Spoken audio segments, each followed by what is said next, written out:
One last example, example 4b. Same situation, I want to write an equation of an ellipse. In this case, I know my vertices are at 8, 0 and negative 8, 0, and I know the foci are at plus or minus 5, 0 as well. So just like any other conic section, it helps if we draw a picture of what we have so we can figure out how all of this information is actually related. And that was really crooked. Oh goodness. Okay, we'll try this again. That's better.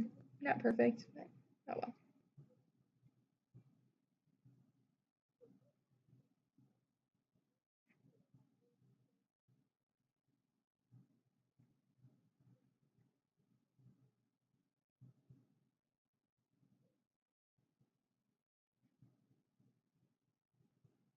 Okay, so I know my vertices are 8, 0 and negative 8, 0. Here and here. And I know the foci are at 5, 0 and negative 5, 0. I have no idea how high this ellipse is going to go. So we'll just sketch in something. And again, we know that this probably isn't going to be right, and that's okay. But we do know where our vertices and our foci are, and that's the important part. Okay. Well, if I start off by writing my equation for my ellipse has to be x squared over something plus y squared over something equals 1. And I know that my ellipse is going to be longer than it is tall because I'm told that these are my vertices, okay, as opposed to my co-vertices. My co-vertices, remember, those are the shorter ones. So if my vertices are on the x-axis, that means 64 has to be underneath the x squared because that's what our vertex is squared. I don't know what this number is though. So this number is what our co-vertex is squared. Well, to figure out our co-vertex, remember the fact that the focus, the origin, and the co-vertex form a right triangle together.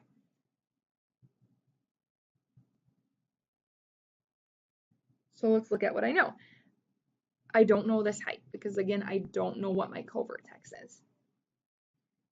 I do know this distance is 5 because I know my focus is at 5, 0. And I do know that this hypotenuse length is 8 because that distance from the co-vertex to the focus is the same as your origin out to the vertex. So take my right triangle, pull it out to the side here, and redraw it just so we have a little more room to work. My right triangle, I know this length is 5, the hypotenuse is 8. Use our Pythagorean theorem, and we can figure out what that vertical distance is and where our co-vertices are. So x squared plus 5 squared equals 8 squared. 5 squared is 25, and 8 squared is 64. Subtract 25 from both sides, and that is 39. So x is the square root of 39, which definitely isn't the nicest number in the world, but that's okay because that's where my co-vertex is. So it turns out it'd be square root of 39 is a little over 6. My co-vertex would really be up here. My ellipse is a little taller than I drew it.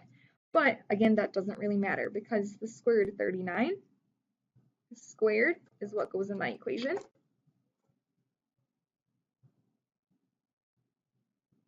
Your co-vertex squared.